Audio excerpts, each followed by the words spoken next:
Hello students, welcome to clown classes. आज हम लोग करंट अफेयर्स में लाई डिटेक्टर टेस्ट्स के बारे में पढ़ेंगे और जानेंगे कि ये क्या होता है। मॉडर्न सोसाइटी में जैसे जैसे हम देखते हैं कि टेक्नोलॉजिकल एडवांसमेंट्स होता है, तो उसके साथ साथ जो क्राइम का लेवल है वो भी बढ़ता जाता है। कभी कभी क्राइम इतने ग्रेव हो जाते हैं, इतने सीरियस हो जाते हैं कि उनको पकड़ने के लिए जो अक्यूज पर्सन है उनसे सच निकालने के लिए हमको बहुत सारे नए साइंटिफिक मेथड्स यूज करने पड़ते हैं, जिसमें कि लाई डिटेक्टर टेस्ट भी एक है। हाल ही में हमने देखा कि इन्वेस्टिगेटिंग एजेंसीज ने कलकत्ता में हुए अमानवीय हादसे में किस तरह से लोगों का पॉलीग्राफ टेस्ट किया और वहां से उन्होंने सच्चाई जानने की कोशिश की। तो यहाँ पर आज के वीडियो में हम लोग ये देखेंगे कि लाई डिटेक्टर टेस्ट होता क्या है, किस तरह से इसको एडमिनिस्टर किया जाता है, और क्या-क्या जुडिशियल प्रेसिडेंट्स रहे हैं इसमें, क्या जुडिशरी का पॉइंट क्या है, जजेस का पॉइंट क्या है, सुप्रीम कोर्ट का पॉइंट क्या है, उन सब चीज़ों को देखेंगे। और क्या कुछ स्टडीज़ भी हुई हैं लाई डिटेक्टर टेस्ट के ऊपर। तो इसी क्रम में हम देखते हैं कि जो लाई डिटेक्टर टेस्ट है एक्चुअल में उसको हम लोग डिसेप्शन डिटेक्शन टेस्ट्स कहते हैं। Deception detection test.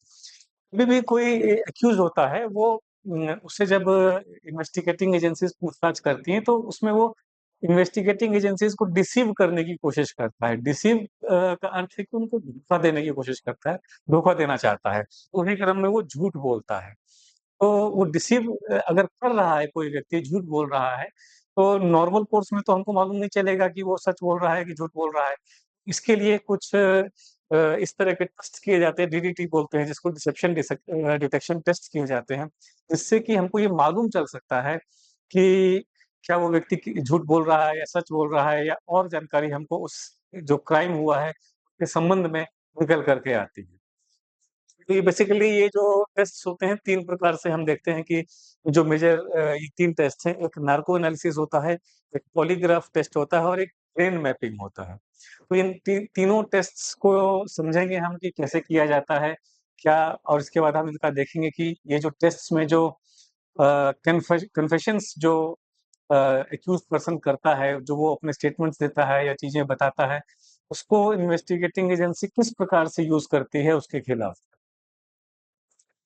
तो सबसे पहले हमारा पॉलीग्राफिक टेस्ट होता है, जिसमें कि ये एक फिजियोलॉजिकल रिस्पॉन्स यहाँ पर हम देखते हैं कि इसमें किया जाता है। फिजियोलॉजिकल रिस्पॉन्स अर्थात शरीर में हमारे बहुत सारे चेंजेस आते हैं। जब भी हम देखेंगे कि किसी प्रकार का कुछ गलत काम अगर कोई व्यक्ति कर रहा है, कुछ झूठ बोल रहा है, तो उसकी धड़कन तेज हो जाएगी, पसीना हो सकता है उसको निकलने लग जाए, उसकी पल्स रेट तेज हो जाएगी। इस तरह के कुछ चेंजेस आते हैं। ऐसे ही चेंजेस को पकड़ने के लिए ये पॉलीग्राफ टेस्ट किया जाता है। तो शरीर में जो हमारे फिजियोलॉजिकल रिस्पॉन्सेज़ होते हैं, वो उसमें एक चेंज आने लगेगा। तो उस चेंज को पकड़ने के लिए जैसे आप देखते हैं कि एक कार्डियो कफ्स होता है, जो कि पूरे चेस्ट के ऊपर लगाया जाता है। हाथों में वो बाँधा जाता है, इस तरह से कफ्स जो होते हैं, जिससे कि यहाँ पे जो मूवमेंट्स होंगे, मसल्स में मूवमेंट होंगे और ये बाकी जो जगह-जगह पे मूवमेंट होंगे, उनको हम एनालाइज़ कर पाएँगे। तो ये टेस्ट जब हम इसके लिए जो इंस्ट्रूमेंट्स होते हैं, कार्डियो कफ्स, या इसको हम इलेक्ट्रोड्स कहते हैं। इलेक्ट्रोड्स में कैथोड एनोड होता है, जो कि पॉजिटिव और नेगेटिव चार्जेस के साथ होता है। हमारे जो बॉडी में जो इलेक्ट्रिकल फील्ड होती है, तो जब कोई व्यक्ति झूठ अगर बोल रहा है तो उसके इलेक्ट्रिकल फील्ड्स में बदलाव आता है। तो उन चीज़ों को इस तरह के टेस्ट से पकड़ने की कोशिश की जाती है, जो वेट करते हैं इन टेस्ट। इसके सामने जो एक्यूज़ पर्सन है, सामने स्क्रीन लगा रहता है और वहाँ पर ग्राफ़िकल फ़ॉर्म में हम देखते हैं, इस तरह के ग्राफ़िकल फ़ॉर्म में चीज़ें आती हैं जो वो जवाब देता है।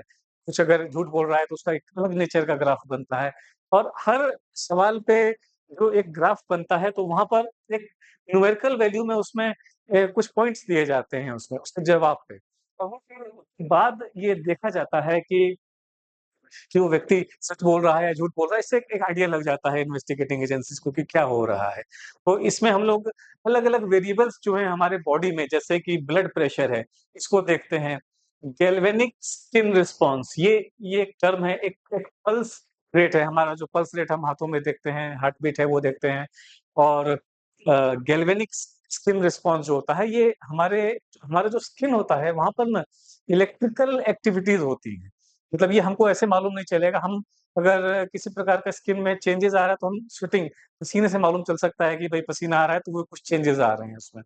लेकिन जो इलेक्ट्रिकल चेंजेज़ आते हैं, वो हमको पता नहीं चलेगा, वो इस तरह के जो गैल्वेनिक स्किन रिस्पॉन्स हैं, उससे हमको पता चलता है, इसको इलेक्ट्रोडर्मल एक्टिविटी भी कहा जाता है। इलेक्ट्रोडर्मल एक्टिविटी,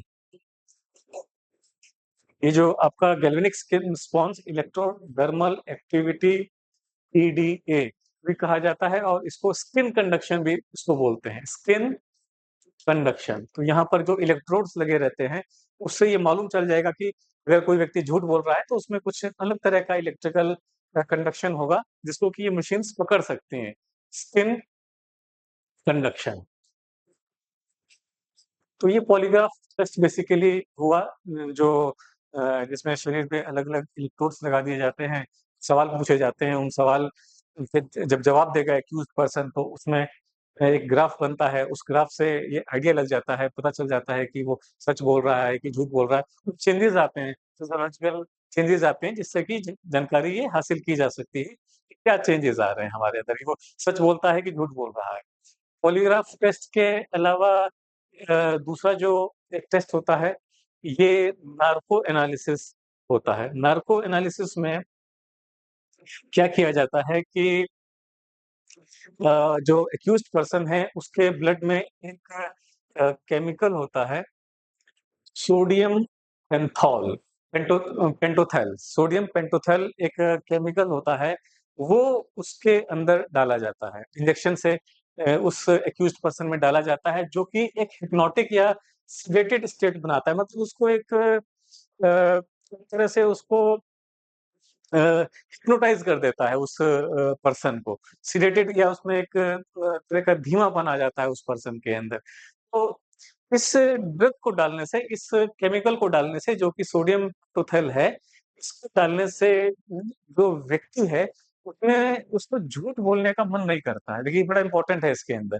कि वो व्यक्ति झूठ बोलना नहीं चाहता है जब इस ड्रग को डाला जाता है। इसीलिए इस ड्रग को ट्रुथ सीरम भी कहा जाता है। बेसिकली अगर ट्रुथ सीरम पूछे या नार्को एनालिसिस कौन-सा ड्रग यूज़ किया जाता है, सोडियम पेंटोथल और ट्रुथ सीरम इसलिए कहते हैं इसको कि वो उसके जो सिग्नल्स हैं या उसको वो झूठ बोलने की जो इच्छा है, उसको वो कम कर देता है और वो फिर सच ही बोलता है उस क्रम में, सारी चीज़ें सच बताता है। तो ये हम लोग नार्को एनालिसिस में ब्रीफ में देखते हैं कि क्या हो रहा है।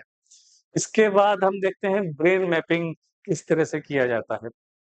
तो ब्रेन मैपिंग में भी क्या करते हैं कि गर्दन पे, गालों पे कुछ इलेक्ट्रोड्स लगा दिए जाते हैं और वो फिर ब्रेन के जो अलग-अलग पोर्शन है, हमारा सेरिब्रल हेमिस्फीयर है, सेरिबेलम है और इस तरह से जो अलग-अलग पोर्शन है ब्रेन का, वहाँ से जो ब्रेन वेव्स निकलती हैं, अलग-अलग कंडीशंस में ब्रेन का रिस्पॉन्स अलग आता है। कोई अगर फ़ियर है इस तरह का कंडीशन है, तो अलग तरह की वेव्स आती हैं, उनको स्टडी किया जाता है यहाँ पे। तो ब्रेन वेव्स पे बेसिकली जो ब्रेन मैपिंग होता है, उसको स्टडी करते हैं और उसमें अलग कुछ साउंड्स निकाले जाते हैं या इमेजेस दिखाए जाते हैं, जिससे कि जैसे ही कोई इमेज देखता है तो उसका एक अलग रिस्पॉन्स आएगा। फिज़िकली हम हो सकता है कि उस एक्यूज़्ड पर्सन को देख के नहीं बता पाएँ कि क्या हो रहा है, लेकिन ये जो इलेक्ट्रोड्स अटैच किए जाते हैं, वो ब्रेन से जो भी वेव्स निकल रही हैं वो भी इलेक्ट्रिकल फॉर्म में इम्पल्सेस निकलती हैं, उनको वो पकड़ लेता है, जिससे कि मालूम कर सकते हैं हम कि पर्सन झूठ बोल रहा है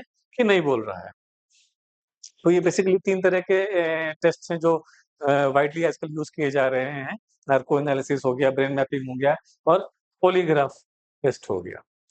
तो सवाल ये उठता है कि भई ये जो टेस्ट्स हैं ये कितने लीगली वैलिड हैं? आज अगर हम इसको देखते हैं तो अ, जुडिशियली ये कितना इनका वैलिडिटी है? ए क्या इनके जो कन्फेशंस ये लोग एक्यूज़्ड पर्सन का जो कन्फेशन है, जो वो बयान दे रहा है इस टेस्ट के दौरान, क्या वो सबूत के तौर पे कोर्ट में पेश किया जा सकता है या नहीं किया जा सकता है? क्या कोई स्टडी है जो लाई डिटेक्शन टेस्ट के ऊपर कुछ बताती है कि भई ये सही है कि नहीं है?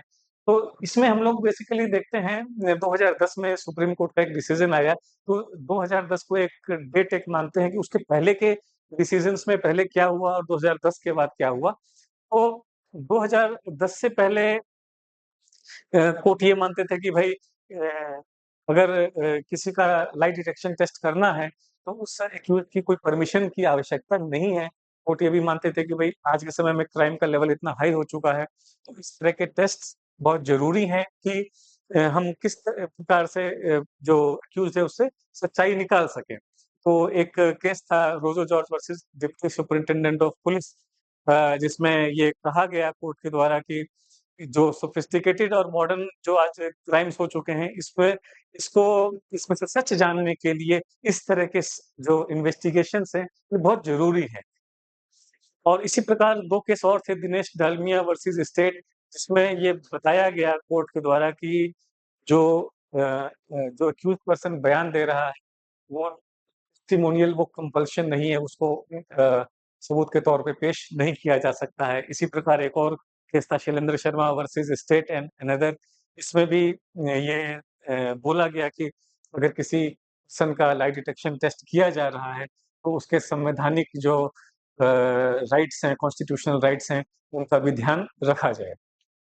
इसके बाद 2010 का जो टाइम आया, यहाँ पर एक बहुत ही इम्पोर्टेंट और बहुत ही लैंडमार्क जजमेंट आया सुप्रीम कोर्ट का, Selvi versus state of Karnataka में। जिसमें सुप्रीम कोर्ट ने ये बहुत क्लियर बोला कि कोई भी व्यक्ति वहाँ पे जो कन्फेशन दे रहा है लाई डिटेक्शन टेस्ट के दौरान में, वो आर्टिकल 23 जो संविधान का है, फंडामेंटल राइट है, उसके विरुद्ध है वो। मतलब ये है कि कोई भी व्यक्ति अपने खिलाफ बयान नहीं दे सकता है। आर्टिकल 23 जो है हमारा 23 जो सबसेक्शन है, ये बताता है कि किसी भी व्यक्ति से वो अपने खिलाफ में वो बयान नहीं दे सकता है। तो इसी चीज़ को रखते हुए सुप्रीम कोर्ट ने बोला कि ये अगेंस्ट फंडामेंटल राइट है, which is given in article 23 of the constitution. तो और यहाँ से कोई बहुत ज़्यादा एविडेंसेस भी इन्वेस्टिगेटर्स को नहीं मिल पाते हैं। सुप्रीम कोर्ट ने ये भी बोला कि इन टेस्ट्स के जो रिजल्ट्स आएँगे, उनको कन्फेशन नहीं माना जा सकता है कि भई हाँ, हमने ये कन्फ जो स्टेटमेंट दिया, इसका अर्थ ये नहीं है कि हमने ये कन्फेस कर लिया कि ये क्राइम हमने ही किया है। लेकिन यहाँ पर एक और बहुत इम्पोर्टेंट पॉइंट इस जजमेंट में बताया गया कि अगर उस कन्फेशन से किसी प्रकार का आगे चल के कुछ और क्लू मिलता है, सबूत मिलता है, उसको यूज़ किया जा सकता है। इसको हम ऐसे समझ सकते हैं कि सपोज़ कीजिए कि किसी व्यक्ति ने कोई क्राइम किया, कोई मर्डर किया है, उसका लाई डिटेक्शन टेस्ट हुआ। उस टेस्ट में भले ही वो व्यक्ति बोल दे कि हमने मर्डर किया, लेकिन वो कोर्ट में सबूत के तौर पर पेश नहीं किया जाएगा, उसको नहीं रखा जाएगा क्योंकि वो आर्टिकल 23 का उल्लंघन करता है। लेकिन अगर उसी कन्फेशन में कहीं वो बताता है कि उसने उस मर्डर में कोई वेपन का यूज़ किया है और पुलिस को इन्वेस्टिगेशन में आगे चल कर के वो वेपन कहीं से मिल जाता है, उस वेपन को सबूत के तौर पे पेश किया जा सकता है कोर्ट में, उसको रखा जा सकता है और फिर वहाँ से दोबारा से उस व्यक्ति के ऊपर केस चलाया जा सकता है, मुकदमा दर्ज किया जा सकता है। ये ये इस Selvi versus state of Karnataka एक बहुत ही लैंडमार्क जजमेंट है इस लाई डिटेक्शन टेस्ट के ऊपर। यहाँ पर कुछ गाइडलाइंस भी दी गई थी, जिसमें कि भई अगर कोई व्यक्ति जिसका लाई डिटेक्शन टेस्ट किया जा रहा है, सबसे पहले तो उसका कंसेंट लेना ज़रूरी है। उसकी परमिशन लेनी ज़रूरी है और वो भी उस परमिशन को एक जुडिशियल मजिस्ट्रेट के आगे उसको लेना होगा उसके कंसेंट को। कोई भी इन्वेस्टिगेटिंग एजेंसी अगर किसी व्यक्ति का लाई डिटेक्शन टेस्ट कर रही है तो उससे कंसेंट लेगी, वो जुडिशियल मजिस्ट्रेट उसको रिकॉर्ड करेंगे उस कंसेंट को, तभी वो माना जाएगा कि उन्होंने कंसेंट दिया है। इसके अलावा कि उस पर्सन का ये राइट होगा कि उसको लॉयर मिले, वो अपने या अपने वो लॉयर के सामने बैठे या लॉयर से कंसल्ट में रहे हमेशा इस प्रोसेस के दौरान। साथ में ये भी ज़िम्मेवारी है इन्वेस्टिगेटिंग एजेंसी की कि वो जो भी एक्यूज़ पर्सन है उसको फिज़िकल, इमोशनल और लीगल इम्प्लीकेशन बताएगा इस टेस्ट के। ये जो टेस्ट उसके ऊपर लाई डिटेक्शन टेस्ट कोई भी प्रकार का टेस्ट हो, चाहे पॉलीग्राफी हो, ब्रेन मैपिंग हो, अ, ये जो भी टेस्ट करेंगे, उसको बताना पड़ेगा एक्यूज़ पर्सन को कि उसका फिज़िकल कॉन्सिक्वेंसेस क्या होंगे, इमोशनल कॉन्सिक्वेंसेस क्या होंगे या उसके लीगल इम्प्लीकेशंस क्या होंगे उसके ऊपर, उसको ये बताना पड़ेगा। ये सारी guidelines national human rights commission ने 2000 में सारी जारी की थी, जिसमें कि ये सारी बातें लिखी हुई हैं कि भई उसके एक्यूज़्ड पर्सन के राइट्स क्या हैं, जब भी उसका लाई डिटेक्टर टेस्ट किया जा रहा है। और इसी क्रम में एक लेख छपा था 2010 में इंडियन इंस्टीट्यूट ऑफ मेडिकल, एक जर्नल है एक जर्नल है Indian journal of medical research. Indian journal of medical research.